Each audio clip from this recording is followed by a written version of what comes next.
Hi again, everybody. Philosophical Phoenix. Today we are going into a new subject, which I was rather reluctant to begin. We're going to talk about cults, and this is a broad subject that does impact all of us. It may seem outdated because you may not realize what we're talking about when we talk about cults. I have a lot of personal experience with cults. 30 years of being in cults, followed by 20 years of freedom in contrast. So I think I'm a little bit uniquely qualified to discuss the impact of cults and cultic thinking. And we are living in increasingly dangerous times. It's getting worse, it's not getting better, because fear is driving the urge toward cultic thinking, which is basically insular thought, which projects separation. It projects an us versus them mentality. Religious cults have always been around, as long as humanity has, but as institutionalized religion has declined in our society, which I think is a really good thing, actually. We have seen that non-religious cults, including political cults, have been on the rise, and they're becoming ever more dangerous every day. My argument here is going to be that most of humanity, if not all of us, myself included, of course, are predisposed to cultic thinking at some level, in some way. Some level of cultic thinking and behavior comes naturally to most, if not all of us. And when we understand this, then I think we can more productively approach the problem of how to help people escape from cults a lot more productively than we have. So far, we just really don't have any idea. How do we have a discussion with people who will not reason with us, who can't meet us on some kind of rational plane of reason and logical thinking? It doesn't work for cult members, and we have not really found how to approach these things, and we must do so to save our society. I know it may sound alarmist, but we are in real danger here in this divided, increasingly divided society. So the inspiration for this has been coming for a long time, and I can see, looking back, how past subjects like the shape of time being cyclical and spiraling progressively. We talked about that in an earlier subject, and I can see now this all fits in. So I'm going to continue to go with the Awen, although I have, like I said, been reluctant to start this topic for personal reasons. It's a bit too intimate in many ways, so I'm not completely thrilled, but I know this is the right topic. So we will look back at our other subjects as appropriate. And like I said, I was in a series of evangelical Christian cults myself from a very young age, and I didn't wake up to that reality and actually escape until around the age of 30. So that does help me understand the journey and all of the conflicts that go with it. When you're the one in the cult, trying to get out, not realizing at first that you need to get out. So my hope is to try to bring greater understanding between those who are stuck in modern cults and their loved ones who are outside the cults, often frantic with worry, and for good reason. So first, we'll go back to the good old Oxford languages for a definition of cult, which is a system of religious veneration and devotion which is directed toward a particular figure or object. And the sub-definitions, number one, a relatively small group of people having religious beliefs or practices that are regarded by others as strange or sinister. Number two, a misplaced or excessive admiration for a particular person or thing. Now, any group whose unifying principle is division from others based on any sense of superiority, even if it's couched in semi-compassionate terms, the way the cults I grew up in would phrase it. They would say, they would quote John 14:6, for example, which is, John is the most loving, compassionate gospel by all accounts, and yet it's very exclusivist in places like John 14:6. I am the way, the truth, and the life. No one comes to the Father or gets to heaven except through me.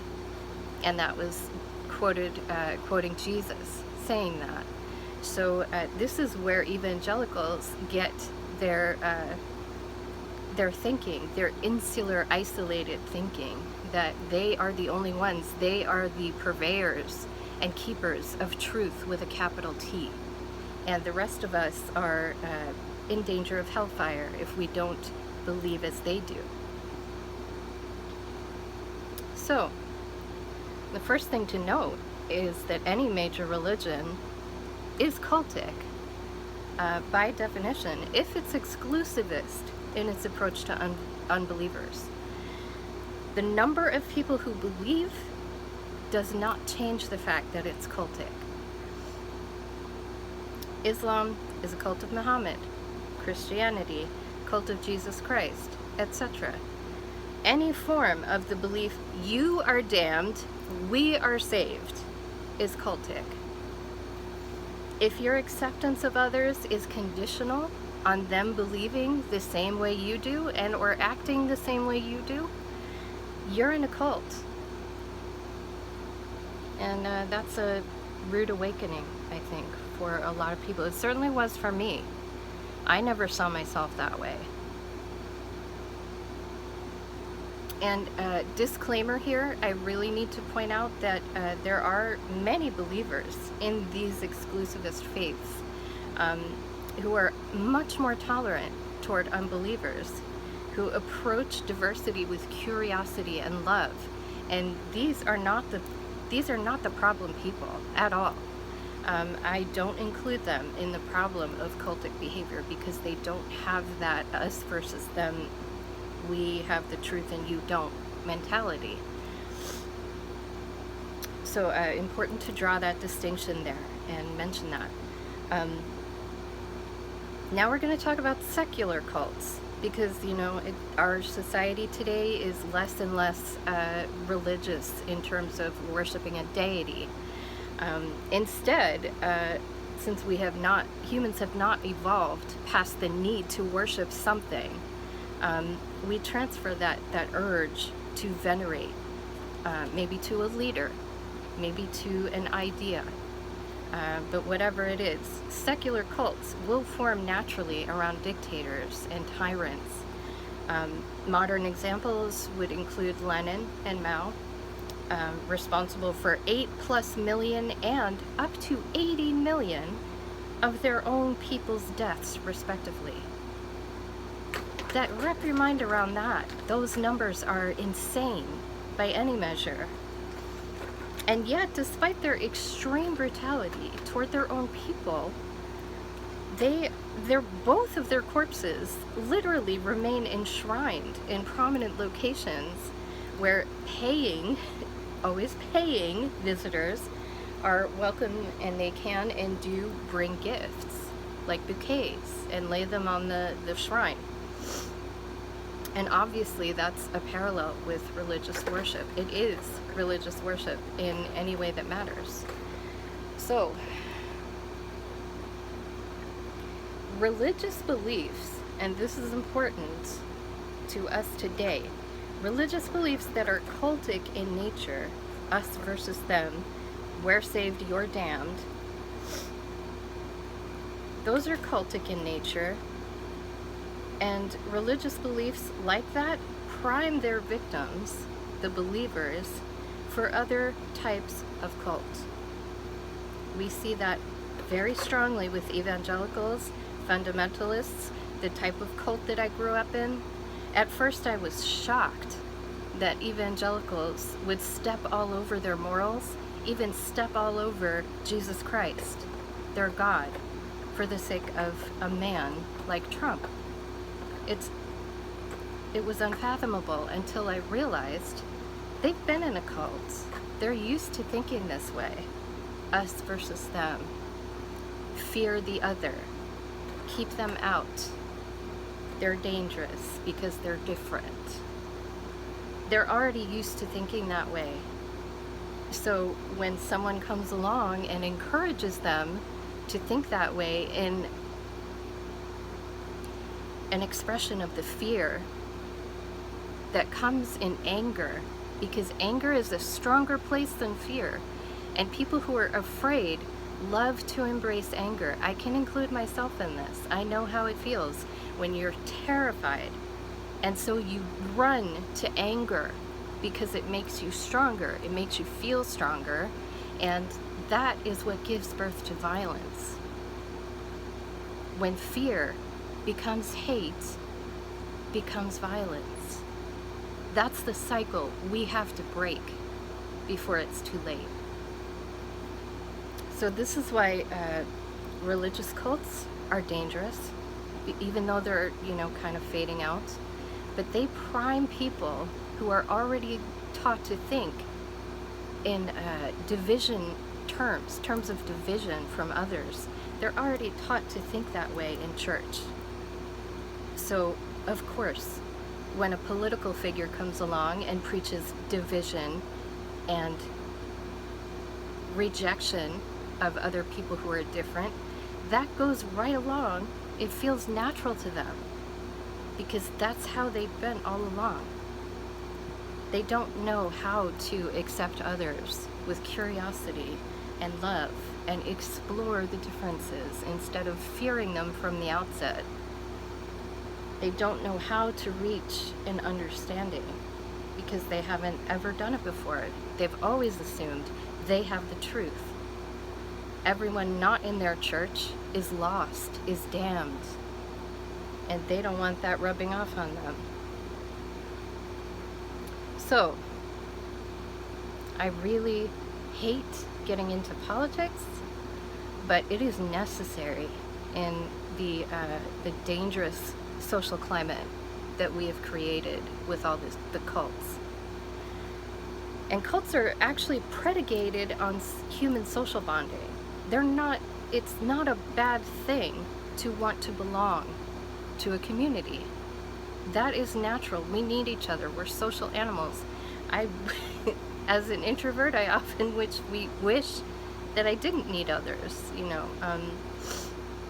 but it's a fact. We are social animals, and our stage of evolution is still tribal in orientation. We haven't evolved to the point that we can even be really comfortable in cities, honestly. Urban areas trigger this constant state of hypervigilance, and I grew up in New York City. I live in LA now. I much prefer living in the woods, in the country, but I understand city living. I've done it a lot of my life, too much of my life. But in urban areas, you are always, even if you're used to it, like I grew up in New York City and I didn't really know anything else, but there's always a heightened awareness because you have to be aware. You have to be some level of hypervigilant in an urban setting for safety's sake. And humans are still most at ease in a small tribal type social group. And there's nothing wrong with that. Hence the popularity of sports groups, where the fans, team fans naturally congregate together. Churches, not all of which are cultic, support groups, political organizations on a local level, these are social groups that serve a vital purpose in uniting us in our communities.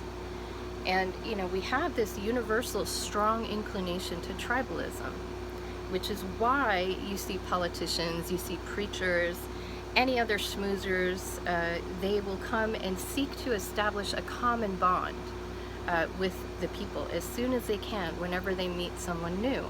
They're looking for the common ground to establish that tribal connection.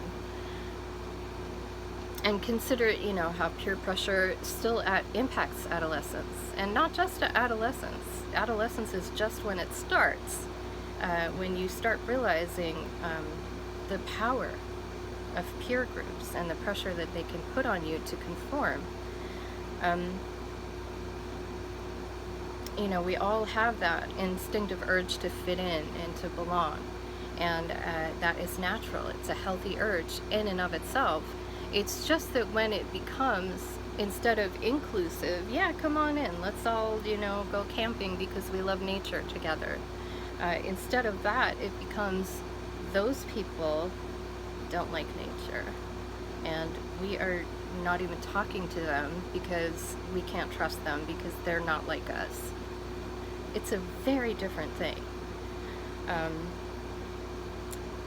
Only when it becomes exclusive of others because they're slightly different or odd, they're judged as strange or unbelievers, then it becomes dangerous.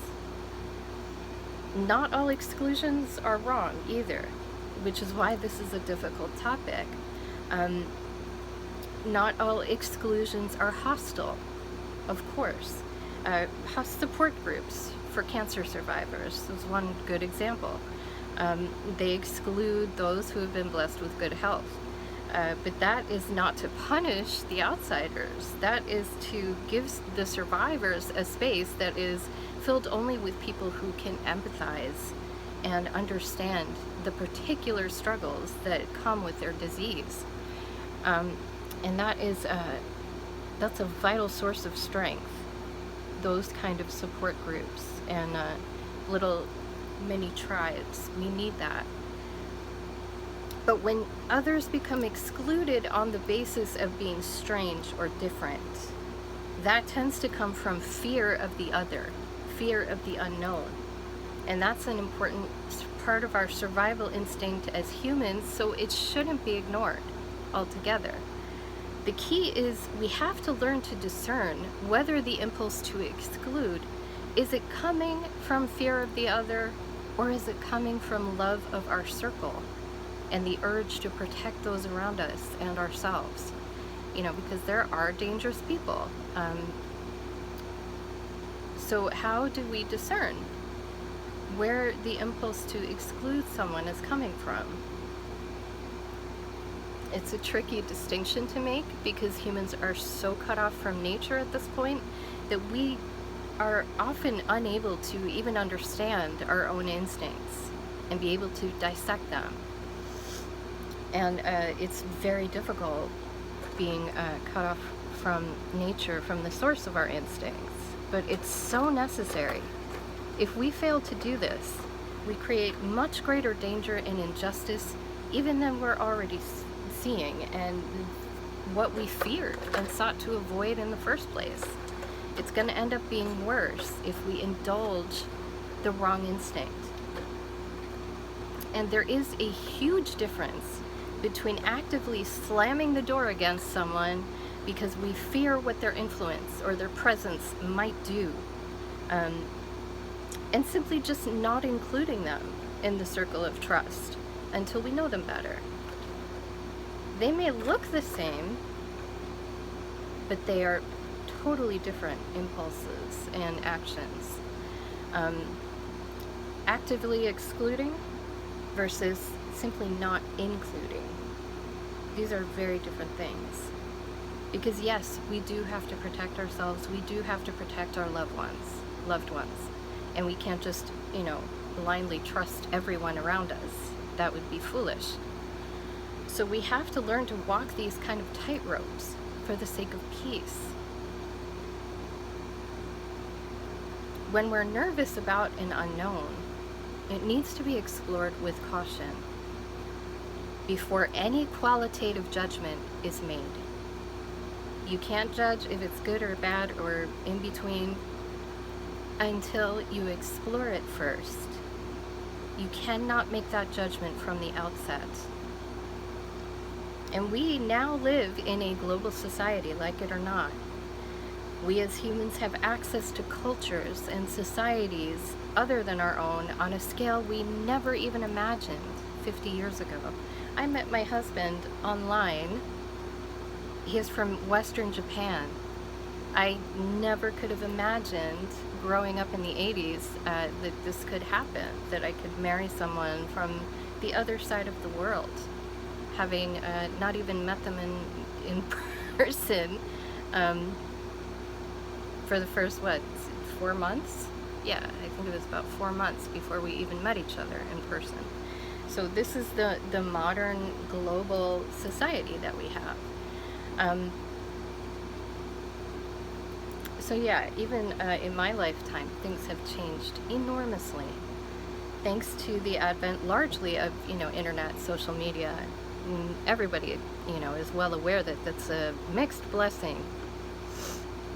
So our technology, this advance in it, urges us to similarly advance in our evolution as a society, so that we can learn to embrace our differences and celebrate our diversity, instead of constantly reacting with suspicion and hostility to any and every difference that we come across in the beliefs, the culture, the thought of others.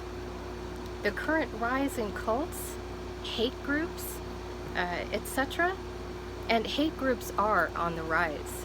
White nationalism has brought about a 300+% increase in hate groups.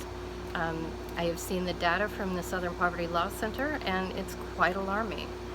People are not hiding their hate anymore because it seems socially acceptable because of the cult of Trump. Not solely because of that, but it certainly didn't help. So we have this suddenly vaster social circle than we ever imagined, even 50 years ago. And we need to learn how to not have this reactionary response and create this isolationist society where we just cut off people, slam the door in their face automatically before we know anything. And we need to understand that the impulse to do that is natural, but that doesn't make it right. Something we have to outgrow, or else we're going to continue to violently divide from each other until we actually collapse civilization itself. And some people may actually want to do that, but it's a very real risk. Violence is not acceptable, and we should have evolved to the point where we all understand that.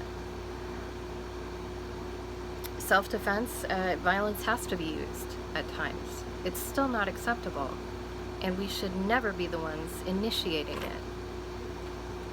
But we do need to learn to respond to it. We can't keep doing what we've been doing and pretending that things are still okay, and this is normal political discourse. It's not. We're all in danger, those within the cult and those outside of it as well. And we all need to work to somehow bring ourselves to some understanding so we can go back to being families. We can go back to being communities that have some kind of mutual respect.